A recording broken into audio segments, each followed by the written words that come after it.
Hello দর্শক বন্ধুরা, পিবিস travel diaries এবং ড্রাইভে আপনাদের সকলকে স্বাগত। দিল্লি থেকে লাক্ষাদ্বীপ বা কলকাতা থেকে লাক্ষাদ্বীপ কিভাবে যাবেন, এই ব্যাপারে কিন্তু আজকে আমি আপনাদের বেশ কিছু ইনফরমেশন দিতে চলেছি। লাক্ষাদ্বীপ যেতে চান, কিভাবে যাবেন এবং ট্রেন ও বিমান ভাড়া কত সেটা একটু জেনে নিন, এবং তার সাথে লাক্ষাদ্বীপ সম্পর্কে কিছু কথা আমি আজকে বলবো। লাক্ষাদ্বীপ এই ট্যুরটা যারা প্লেনের চেয়ে ট্রেনে বেশি ভ্রমণ করে থাকেন তাদের জন্য লাক্ষাদ্বীপ যাওয়া কিন্তু একটু দুরূহ। শুধু দেশের রাজধানী দিল্লি থেকে নয়, দেশের অন্য যে কোনো প্রান্ত থেকে বা যে কোনো কোণ থেকে লাক্ষাদ্বীপে যাওয়ার জন্য সরাসরি কিন্তু কোনো ট্রেন নেই। প্রধানমন্ত্রী নরেন্দ্র মোদী লাক্ষাদ্বীপ সফর করে আসার পরে এবং ছবি পোস্ট করার পরে এবং তার পরিপ্রেক্ষিতে মালদ্বীপের সরকারি কর্মকর্তাদের বিতর্কিত মন্তব্যের পরে লাক্ষাদ্বীপ আলোচনার বিষয় হয়ে উঠেছে। শুধু আলোচনা নয়, পর্যটন কেন্দ্র হিসেবেও লাক্ষাদ্বীপের যদি আপনি গুগল সার্চ দেখেন তাহলে দেখবেন ট্রেন রেকর্ড করেছে। এটা এখন খুব একটা ট্রেন্ডিং জায়গা লাক্ষাদ্বীপ। অলমোস্ট সমস্ত হোটেল প্রায় বুক হতে চলেছে ওখানে। এখন ভ্রমণ পিপাসুদের অনেকেই এই দ্বীপে গিয়ে সেখানকার সৌন্দর্য উপভোগ করতে চায়, কিন্তু লাক্ষাদ্বীপে যাবেন কিভাবে? কোনো ট্রেন কি সেখানে যায়? এমন কোনো ফ্লাইট আছে যা লাক্ষাদ্বীপে পৌঁছে দিতে পারে আপনাকে?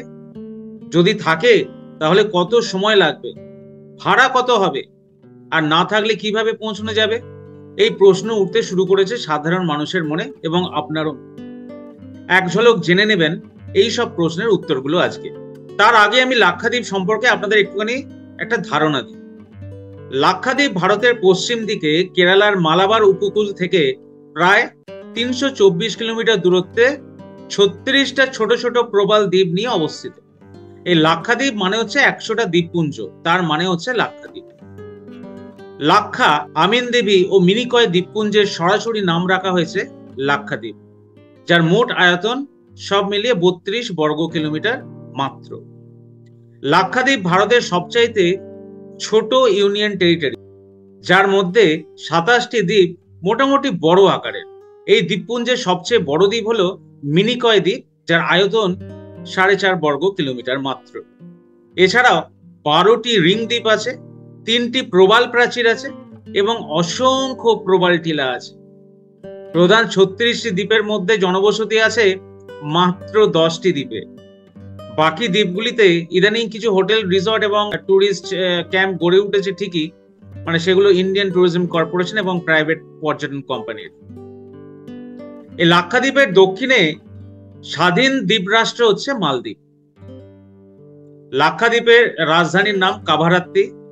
একটি মাত্র এয়ারপোর্ট আছে, আপনি যদি লাক্ষাদ্বীপে যান, তার নাম হচ্ছে আগাট্টি বা অগাট্টি এয়ারপোর্ট বা অগাত্তি দ্বীপ আপনি বলতে পারেন। সেখানে কিন্তু একটি মাত্র আপনার এয়ারপোর্ট আছে। লোক সংখ্যা 61,000। শিক্ষিতের হার শতকরা 90%। ভাষা মালায়ালাম, হিন্দি এবং ইংরেজি। আর নৃতাত্ত্বিক দিক থেকে এখানকার অধিবাসীরা কেরালার প্রায় সমান। চেহারা অনেকটা দেখতে, কিন্তু মুখমণ্ডল অনেকটা দেখতে আমাদের বাঙালিদের মতোই। এখানকার একটি দ্বীপের নাম মিনিকয় দ্বীপ। মিনিকয়ের 100% অধিবাসী হচ্ছে শিক্ষিত। তাদের ভাষার নাম মোহল। আরবি ভাষার সাথে মোহল ভাষার শতকরা 80% মিল আছে। মূলত আরবি ভাষা থেকেই হিন্দির সাথে মিশ্রণ ঘটে এই মোহল ভাষার সৃষ্টি হয়েছে। মিনিকয় দ্বীপটি যদিও ইন্ডিয়ান অধিভুক্ত, কিন্তু দ্বীপটি মালদ্বীপের খুব নিকটে। দেশি বিদেশি ট্যুরিস্টদের কল্যাণে লাক্ষা দ্বীপপুঞ্জের মোটামুটি সবাই ইংলিশ কথা বলতে পারে। আবহাওয়া মোটামুটি ঠান্ডা, তবে মে সেপ্টেম্বরে কিছুটা গরম আবহাওয়া থাকে। এই দ্বীপপুঞ্জের কয়েকটি দ্বীপ মুসলিম বসতি প্রধান এলাকা। এখানে অনেক মসজিদ আছে। শুধুমাত্র কাভারাত্তিতেই 52টি মসজিদ আছে। সবচাইতে বড় মসজিদের নাম আজজারি মসজিদ। জনসংখ্যা অনুপাতে পৃথিবীর আর কোথাও এত বেশি মসজিদ আছে কিনা সত্যি জানা নেই। এই দ্বীপেও কিন্তু খাওয়া দাওয়ার সর্বোচ্চ সুবিধা দিয়ে আপনি পাবেন। এখানে কমন রান্নাগুলোর মধ্যে আছে সাউথ ইন্ডিয়ান যে ফুডস গুলো, সেগুলো আছে, এবং নারকেল তেলের রান্না এখানে হয়। প্রচুর পরিমাণ নারকেল উৎপন্ন হয় বলে এখানে নারকেল আঁশ থেকে তৈরি বেশ কিছু শিল্প কারখানা গড়ে উঠেছে। এবং সুপারি এবং কলা এখানে চাষ হয় প্রাকৃতিকভাবে। তবে বর্তমানে কলার চাষ হচ্ছে আধুনিক কৃষি উৎপাদন পদ্ধতিতে। এখানে উন্নত মানের প্রচুর কলা উৎপন্ন হয়, যা বিদেশে রপ্তানিও হয়ে থাকে। কারোর বাড়িতে গেলে অবশ্যই অন্যান্য খাবারের সাথে এই ডাবের জল, ডাবের শাঁস এবং কলা খেতে দেবেই। এখানকার বেশিরভাগ মানুষই পেশা হচ্ছে কৃষি এবং মৎস্য শিকার, এবং সেই সব পণ্য তারা রপ্তানিও করে থাকে। সামুদ্রিক মাছ খুব সস্তা। সাধারণ হোটেলের রেস্তোরাঁয় একটি কিং সাইজ যদি রেড লবস্টার খান, সেটা ওই 500-600 গ্রামের যদি একটা বড় মাছ নেন, তাহলে 150 টাকার মতো সেটা পড়ে। বড় রূপচাঁদা, ফ্রাই এইসব দিয়েই কিন্তু এখানে ভালো মতন রান্না হয়ে থাকে। অন্যান্য ফলের মধ্যে তরমুজ পাওয়া যায় সারা বছর। তবে এখানকার তরমুজের সাথে আমাদের দেশে যে বহুল পরিচিত তরমুজ আছে, তার সাথে কিন্তু অনেকটা পার্থক্য। আমাদের দেশীয় বিশাল সাইজের তরমুজ দেখতে পাই আমরা, বাইরের দিকটা কিরকম সবুজ সাদা এই ধরনের মিক্স কালারের, আর ভেতরটা লাল। কিন্তু লাক্ষাদ্বীপের তরমুজ সাইজ কিন্তু খুব ছোট এবং গোলাকার, সেখানে কোনো বিচি থাকে না, এবং তরমুজের এই বিচিহীন তরমুজের বাইরের রং ঘন সবুজ আর ভেতরের রং কিন্তু পিঙ্ক, খেতে খুব মিষ্টি। দর্শনীয় স্থান এখানে কি আছে? লাক্ষাদ্বীপের সবচেয়ে বড় আকর্ষণ হলো নীল সমুদ্র এবং সমুদ্র তট। তবে পর্যটকদের আনাগোনা এখানে কোরাল রিফকে কেন্দ্র করেও হয়ে থাকে। স্বচ্ছ জলের সমুদ্র এবং নৈসর্গিক প্রকৃতি পর্যটকদের এখানে প্রচন্ড আকর্ষণ করে এই দ্বীপগুলোতে। এখানে গেলে আপনি দেখবেন কালপেনি দ্বীপ, কাদমাত দ্বীপ, মিনিকয় বা কাভারাত্তি দ্বীপ এবং বাঙ্গারাম দ্বীপপুঞ্জ। এই যে কালপেনি কাদমাত দ্বীপের যে কথা বলছি, এই কালপেনির সঙ্গে কদমাত বা কাদমাত যাই বলুন না কেন, অনেকটাই মিল আছে মালদ্বীপে। স্বচ্ছ নীল জলের সঙ্গে নীল আকাশ মিলে যে দিগন্ত তৈরি করেছে, তা লাক্ষাদ্বীপের প্রকৃতির আলাদা একটা সম্পদ বলে মান্য করা হয়। কালপেনি আর কাদমাত লাক্ষাদ্বীপের অন্যতম আকর্ষণীয় পর্যটন স্থল। এরপর বলবো মিনিকয় এবং কাভারাত্তি দ্বীপ। মানে এই যে লাক্ষাদ্বীপের প্রশাসনিক কার্যালয় রয়েছে কাভারাত্তি, এখানে লাগুন এবং সবুজায়নের মিশেল পর্যটকদের বিশেষভাবে আকর্ষণ করে। অন্যান্য দ্বীপপুঞ্জ থেকে মিনিকয় একটু দূরে, তবে ভিড় থেকে একটু দূরে যদি যেতে চান, তাহলে এই মিনিকয় দ্বীপ হচ্ছে আপনার আদর্শ জায়গা। এরপর আমি আসবো বাঙ্গারাম দ্বীপপুঞ্জ। এশিয়ান ডলফিন, ফ্রগফিশ, অক্টোপাস যদি দেখতে চান, তাহলে তার সেরা জায়গা হলো বাঙ্গারাম দ্বীপ। লাক্ষাদ্বীপ বেড়াতে এলে এই জায়গা ভুলেও মিস করা যাবে না। এরপর আমি আসবো আসল কথায়, কিভাবে যাবেন।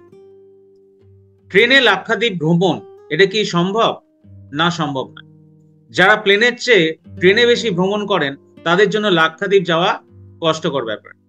শুধু দেশের রাজধানী দিল্লি থেকে নয়, দেশের অন্য কোনো কোণ থেকে লাক্ষাদ্বীপে যাওয়ার জন্য সরাসরি কোনো ট্রেন নেই। ট্রেনে সফর করলে প্রথমে কেরলের এর্নাকুলাম দক্ষিণ রেলওয়ে স্টেশনে পৌঁছতে হবে। সেখান থেকে সমুদ্র বিমানপথে লাক্ষাদ্বীপে পৌঁছতে হবে। তবে দিল্লি থেকে এর্নাকুলাম যাওয়ার জন্য অনেক ট্রেন আছে। যারা দিল্লি থেকে যাবেন, তাদের অনেকগুলো অপশন আছে ওখানে ট্রেনে যদি আপনারা যেতে চান। যেমন নয়াদিল্লি থেকে হিমসাগর এক্সপ্রেস, নিজামুদ্দিন থেকে মঙ্গলা লাক্ষাদ্বীপ এক্সপ্রেস, টিবিসি রাজধানী express, Kerala express, millennium express, Ernakulam, এইসব ওখানে কিন্তু যায়। আর যারা কলকাতা থেকে যাবেন, তাদের জন্য আছে শালিমার থেকে 12660 গুরুদেব এক্সপ্রেস এবং 22642 Shalimar TBC superfast express. Kolkata থেকে ট্রেন ফেয়ার স্লিপার ক্লাসে 840 টাকার মতো পড়ে, 3AC তে 2180 টাকা, আর 2AC তে সেই ভাড়া দাঁড়ায় 3165 টাকা মতো। কিভাবে এর্নাকুলাম থেকে লাক্ষাদ্বীপে যাবেন? এর্নাকুলাম থেকে লাক্ষাদ্বীপে যাওয়ার দুটি উপায় রয়েছে। প্রথমত আকাশপথ এবং দ্বিতীয়টি সমুদ্রপথ। কোত্থেকে? না, এর্নাকুলাম থেকে। আপনি সমুদ্রপথেও যেতে পারেন বা দ্বিতীয় উপায়টি আকাশপথেও আপনি যেতে পারেন। আকাশপথে যদি যেতে চান, তাহলে লাক্ষাদ্বীপের আগত্তি দ্বীপে আগত্তি বিমানবন্দরে আপনাদের নামতে হবে। কোচি বিমানবন্দর থেকে আগাত্তিতে প্রতিদিন বেশ কয়েকটি ফ্লাইট রয়েছে। প্রায় 1.5 ঘন্টার মধ্যে কোচি থেকে আগাত্তিতে পৌঁছানো যায়। আর সমুদ্রপথে যেতে হলে শিপিং কর্পোরেশন অফ ইন্ডিয়ার কোচি থেকে ফেরি পরিষেবার অনেকগুলি বিকল্প রয়েছে। জাহাজে লাক্ষাদ্বীপে পৌঁছতে 12 থেকে 20 ঘন্টা সময় লাগে। বর্তমানে মানে যেরকম আপনি দ্বীপে যাবেন সেই অনুযায়ী আপনার সময়টা লাগবে। বর্তমানে 7টি জাহাজ চলাচল করছে, যার মধ্যে রয়েছে MV আমিনী দেবী, এমভি আরব সাগর, এমভি ভারত সীমা, এমভি দ্বীপ সেতু, এমভি কাভারাত্তি, এমভি লাক্ষাদ্বীপ সাগর এবং এমভি মিনিকয়। প্রতিটির ভাড়া কিন্তু আলাদা আলাদা। এছাড়াও এমভি টিপু সুলতান নামের একটি ক্রুজ 3 দিন 3 রাতের প্যাকেজ ট্যুর করায়। সেই ক্রুজে 3 days 3 nights এর খরচা পড়ে 9,000 টাকা মতো ইন্ডিয়ান মানিতে।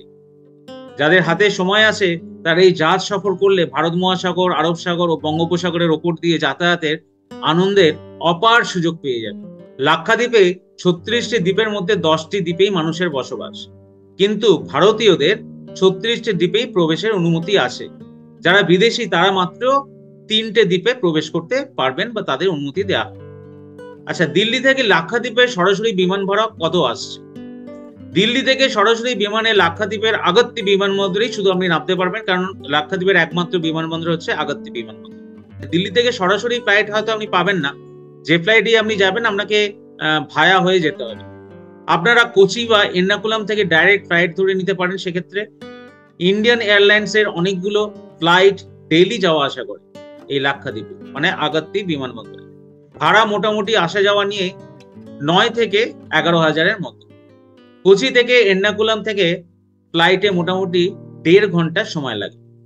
Air India, IndiGo, SpiceJet ও ভিস্তারা দিল্লি থেকে লাক্ষাদ্বীপের বেঙ্গালুরু, কোচি, মুম্বাই এইসব হলদিতে তারা লাক্ষাদ্বীপে পৌঁছে আগত্তি বিমানবন্দরে। 12 ঘন্টা থেকে 16 ঘন্টা সময় লাগে সেক্ষেত্রে, মানে দিল্লি থেকে যদি আপনি ফ্লাইট নেন। কিন্তু কোচি থেকে ফ্লাইট নিলে মাত্র 1.5 ঘন্টা আপনার লাগছে। আর ভাড়া এক্ষেত্রে আপনার যদি দিল্লি থেকে যান 11,000 টাকা থেকে 28,000 টাকা পর্যন্ত হতে পারে। বিমানের সময় ও স্টপেজ অনুযায়ী ভাড়া কম বেশি হয়। আজকে এই অবধি আপনাদের মোটামুটি একটা ধারণা দিলাম। এর আগেও আমি একটা লাক্ষাদ্বীপ নিয়ে একটা এপিসোড দিয়েছি, এইভাবেই আমি ওখানে কিছুটা এই ব্যাপারে ডিসকাস করেছি। তো আজকেও আমি সেই একই রকম ভাবে একটা সাম্য ধারণা আপনাদের সামনে রাখলাম। আপনারা যদি যেতে চান তাহলে একটা প্ল্যানিং করতে পারেন।